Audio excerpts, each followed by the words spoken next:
Selamat pagi adik-adik semua. Ketemu lagi nih sama kakak Kavi dan juga aku, Angel Yalivi. Nah, buat adik-adik di rumah jangan kemana-mana ya. Hari ini tuh akan seru banget loh. Jangan lupa juga untuk menyiapkan buku latihan kalian. Dan pastinya sebelum belajar, ayo kita gerakkan badanmu terlebih dahulu untuk lakukan senam ringan agar tubuhmu sehat. Setelah itu berdoa menurut kepercayaan masing-masing ya. Dan jangan kemana-mana ya. Yuk kita mulai petualangan kita hari ini. Let's go! Kok mobil kita nggak jalan sih kak? Iya nih dek, lagi macet parah nih. Wah enak ya Transjakarta. Jalurnya beda sendiri dan nggak kena macet. Nah, itu dia salah satu kelebihan dari transportasi umum yang dikelola dengan baik oleh pemerintah. Supaya kalian bisa nyaman naik transportasi umum. Nah, transportasi umum punya jalur sendiri dan bebas macet. Nah, untuk adik-adik di rumah, apakah angkutan di dekat rumahmu cukup nyaman? Dan apakah tarifnya juga terjangkau? Bener juga ya. Tapi nanti aku ketinggalan acara TV favorit aku dong kak. Nah, tenang aja deh, masih sampai sore kok acaranya. Jadi kita bakal kena macet sampai sore. Enggak kok dek, maksudnya kakak ini kan masih pagi, masih banyak waktu kok. Syukurlah. Aku bingung kak, kok bisa terjadi kemacetan seperti ini ya? Penyebabnya apa ya? Nah, jadi gini deh, Indonesia menempati urutan ketiga dalam jumlah penggunaan kendaraan bermotor terbanyak di seluruh dunia setelah Amerika Serikat di peringkat 1 dan Cina di peringkat 2. Menyusul India di nomor 4 dan Brazil di nomor 5. Jumlah keseluruhan kendaraan di Indonesia mencapai 107.226.572 dan masih bertambah loh dek. Wow, banyak sekali ya kak. 3 dari 10 mobil di Indonesia berada di Jakarta. Selain itu, 14% sepeda motor berada di Jakarta juga. Setiap harinya, Jakarta kebanjiran 1.130 unit kendaraan baru yang terdiri dari 240 unit mobil dan 890 unit motor. Wah, adik takjub kak. Nah, itu berarti 80% kendaraan di Jakarta didominasi oleh sepeda motor. Nah, pertumbuhan jumlah kendaraan di Jakarta sangat pesat, apalagi sepeda motor. Di tahun 2017, angkanya naik menjadi 5 juta. Adik jadi paham kenapa kota Jakarta jadi macet banget kak. Kasian kak yang lainnya kalau ada yang buru-buru, terus terjebak macet. Nah, betul deh, kakak setuju. Selain kerugian pribadi, negara juga rugi loh akibat kemacetan di Jakarta. Terjadi kerugian 68 triliun per tahun atau setara dengan 186 miliar per hari. Ya ampun. Dek, menurutmu jenis kendaraan bermotor apa sih yang paling banyak di Indonesia? Ayo, bagaimana adik-adik yang lain? Sepeda motor kak. Betul. Oke, selanjutnya, di wilayah manakah terdapat paling banyak kendaraan bermotor pribadi? Yang paling banyak di kota Jakarta kak. Benar. Wah, adik hebat ya. Adik-adik di rumah juga hebat. Baiklah, selanjutnya. Jika jumlah kendaraan bermotor pribadi terus meningkat di kota Jakarta, apa deh yang akan terjadi? Yang akan terjadi adalah kemacetan yang parah kak. Betul. Tos dulu dong. Hore! Nah, kalau sudah terjadi kemacetan parah, apa kerugiannya bagi masyarakat Jakarta? Seperti yang kakak jelaskan tadi, akan terjadi kerugian keuangan yang ditimbulkan oleh kemacetan. Benar lagi. Jawaban kamu tuh selalu benar ya. Kamu hebat deh. Nah, yang terakhir ini nih yang agak sulit. Adik masih ingat nggak ya kira-kira? Apa tuh kak? Nah, berapakah jumlah kendaraan bermotor pribadi di Indonesia? Berapa ya kak? Masih ingat nggak, Dek? Ade cuma ingatnya lebih dari 107 juta, Kak. Hehe. Ya, betul. Bener. Total keseluruhannya 107.226.572 dan masih bisa bertambah lagi loh, Dek. Tapi adik hebat banget nih, masih ingat kisarannya. Hehe. Terima kasih ya, Kak. Nah, untuk adik-adik di rumah, bagaimana dengan hasil latihanmu barusan? Apakah masih ada yang jawabannya salah? Jangan khawatir ya, kamu masih bisa mengulang lagi pelajaran kita hari ini. Semangat terus ya, teman-teman. Nah, karena masih macet, yuk kita menepi dulu yuk. Kita istirahat dulu. Asik. Oh iya, Kak. Aku mau tanya nih, kira-kira kita bisa nggak ya menyampaikan keluhan kita terhadap kemacetan ini? Kalau boleh, caranya gimana, Kak? Nah, boleh dong, Dek. Tentunya kita bisa memberikan keluhan kita lewat surat pembaca. Surat pembaca. Surat apa itu, Kak? Ade baru dengar. Nah, jadi surat pembaca adalah surat yang dituliskan oleh pembaca dan dimuat dalam surat atau koran, tabloid, atau majalah yang berisi tanggapan, kritikan, saran, keluhan, kekecewaan, ajakan, himbauan, ucapan terima kasih, dan lain sebagainya. Surat pembaca dapat berupa saran terhadap sesuatu permasalahan. Surat ini tidak bersifat rahasia ya, karena isi surat akan diketahui oleh masyarakat. Surat pembaca juga ditulis dengan bahasa yang sopan, jelas, dan komunikatif agar pesan yang telah ditulis melalui surat pembaca bisa mendapatkan tanggapan dari masyarakat atau pihak yang terkait. Oh, begitu, Kak.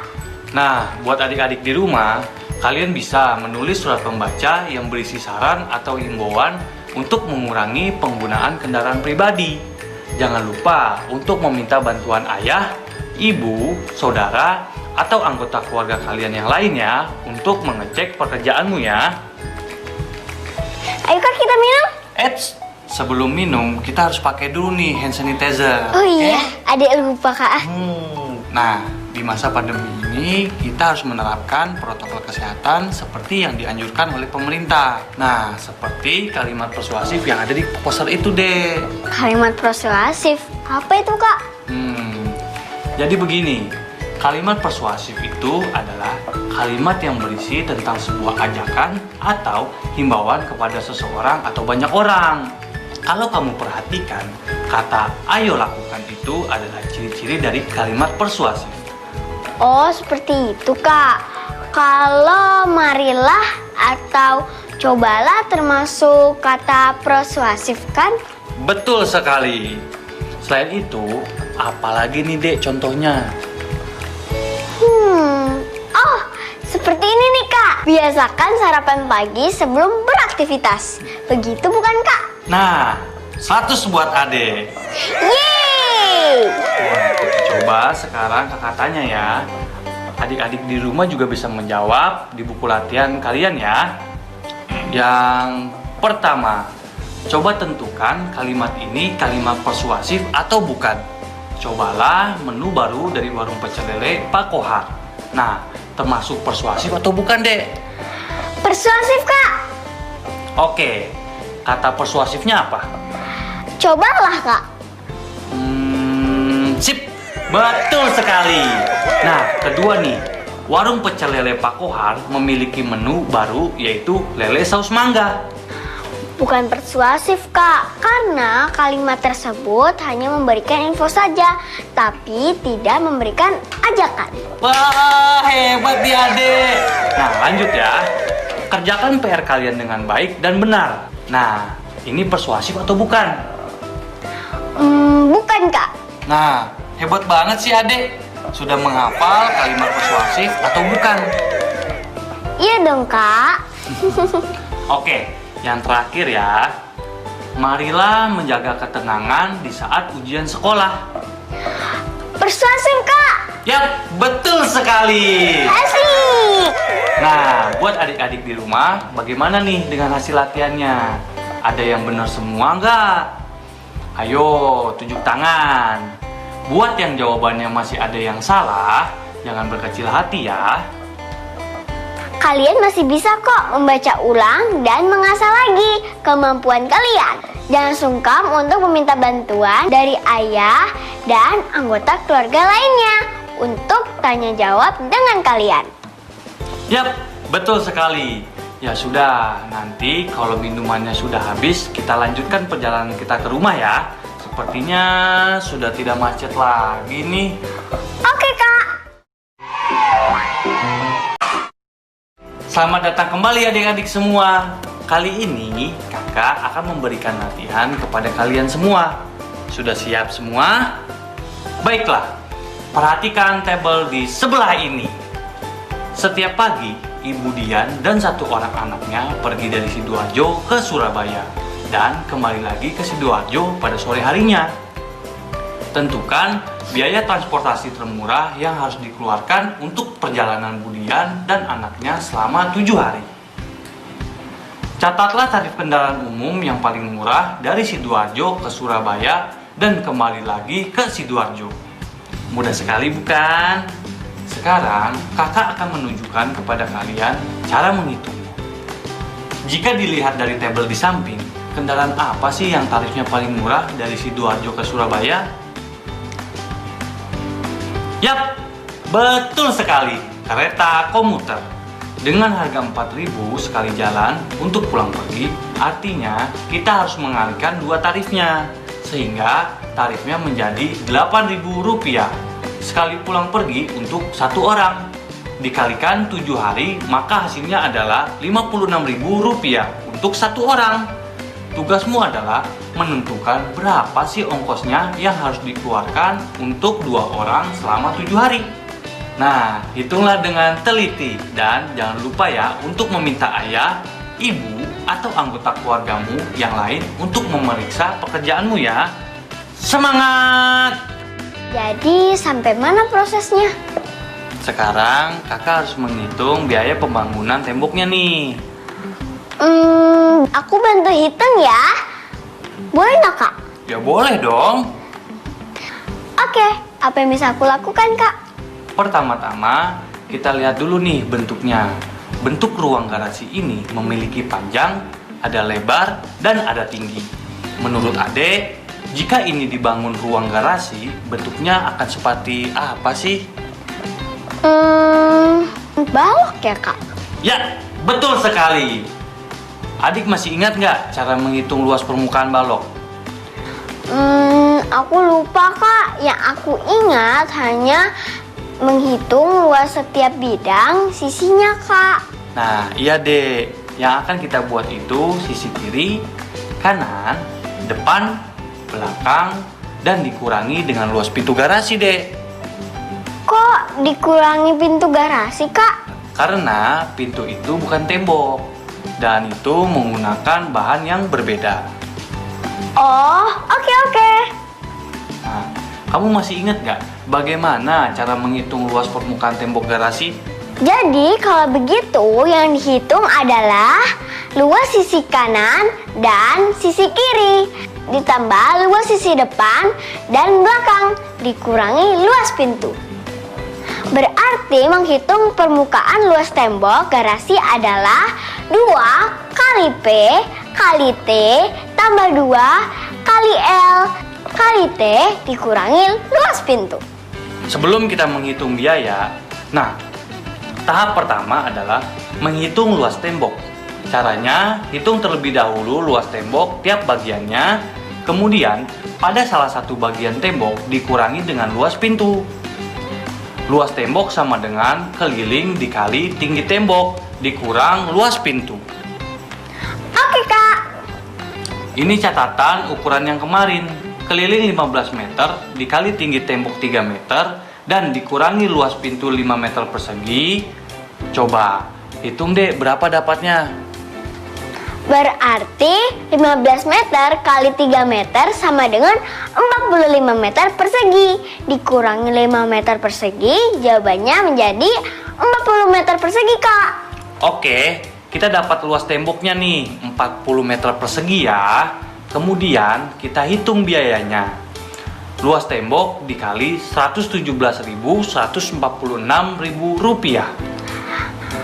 Jadi hasilnya 4.685.840 rupiah, Kak. Nah, betul. Adik keren banget sih.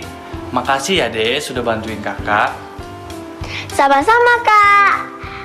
Halo semuanya, berhubung dari kemarin kita sudah pelajari cara menghitung keliling dan luas, sekarang kita coba pelajari yuk tempat yang lebih besar ya adik-adik. Kira-kira tempat apa ya? Kakak hitung ya. 1, 2, 3. Wah, ini tempat parkir mall. Betul sekali. Ini adalah gambar lahan parkir pada suatu tempat perbelanjaan untuk pengunjung yang membawa kendaraan pribadi atau taksi yang menunggu calon penumpang. Nah, kita mulai berlatih ya. Pertama-tama, adik-adik bisa menggambar tabel berikut ini ya. Ada lahan parkir dan juga luas dalam satuan meter persegi. Kita lihat di sini ukuran mobil itu panjangnya 5 meter dan lebarnya 3 meter. Maka luasnya adalah berapa adik-adik? Ya, betul sekali. Dikalikan saja ya. Jadi 5 dikali 3 sama dengan 15 meter persegi untuk satu mobil. Berikutnya untuk dua mobil ini nih teman-teman. Berarti 15 meter dikali 2 sama dengan 30 meter persegi. Betul. Nah, selanjutnya kalau 4 berapa, Dek? 15 kali 4 sama dengan 60 meter persegi. Yap, betul sekali. Nah, berikutnya nih. Kalau sudah ada luasnya, tentukan jumlah mobilnya. Gimana caranya, Dek? Masih ingat nggak? Ingat dong, Kak. Berarti 105 dibagi 5 sama dengan 7 mobil. Wah, betul sekali. Nah, ini untuk yang terakhir ya. Kalian bebas ya menghitungnya untuk berapa mobil, namun tetap sesuai dengan lahan yang ada. Hitung dengan teliti ya.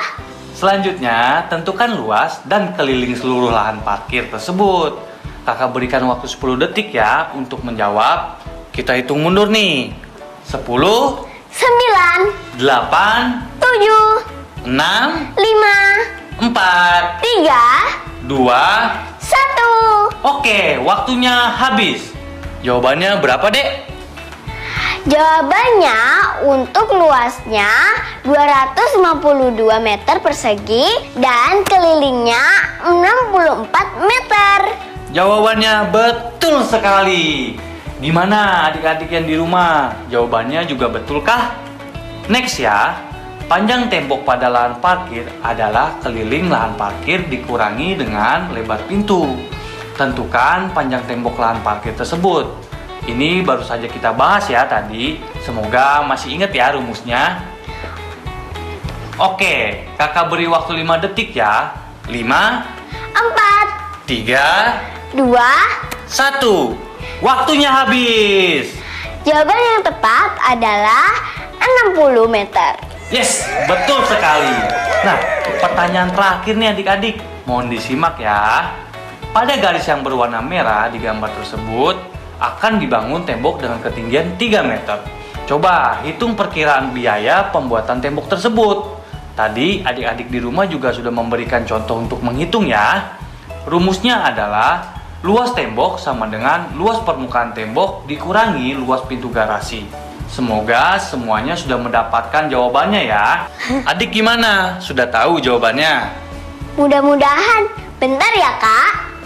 Oke, silakan adik. Jadi luas tembok 60 meter dikali 3 meter sama dengan 180 meter persegi. Sehingga biayanya adalah 180 meter persegi dikali 117.146 rupiah. Sama dengan 21.086.146 rupiah. Betul sekali. Bagaimana nih adik-adik di rumah? Apakah jawabannya benar semua? Semoga jawabannya benar semua ya. Kalau masih ada yang salah, jangan khawatir. Terus berlatih ya adik-adik. Oke, kita masuk ke latihan terakhir ya hari ini. Oke Kak, aku sudah siap. Teman-teman di rumah juga sudah siap kan? Nah, adik-adik di rumah bisa lihat nih, di sini ada sebuah tabel. Bisa dibuat di buku latihannya ya. Pertanyaannya, gambarlah 2 buah denah parkir yang berbeda yang memiliki luas 400 meter persegi. Kemudian, lengkapi informasi berikut ini. Kuncinya ada di luas 400 meter persegi ya teman-teman. Aku berikan contoh untuk latihan lahan parkir A. Untuk luas 400 meter persegi sama dengan lebarnya 20 meter dan juga panjangnya 20 meter. Teman-teman bisa mengisi sisanya ya.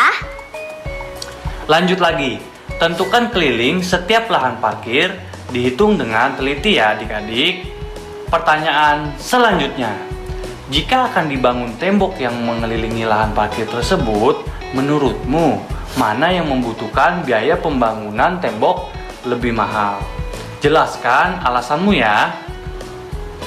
Dan untuk soal terakhir hari ini, gambarlah 2 buah persegi panjang dengan luas berbeda tetapi memiliki keliling yang sama. Mudah bukan? Setelah selesai menjawab, teman-teman bisa meminta bantuan orang tua atau anggota keluarga lainnya untuk memastikan hasil pekerjaan kalian.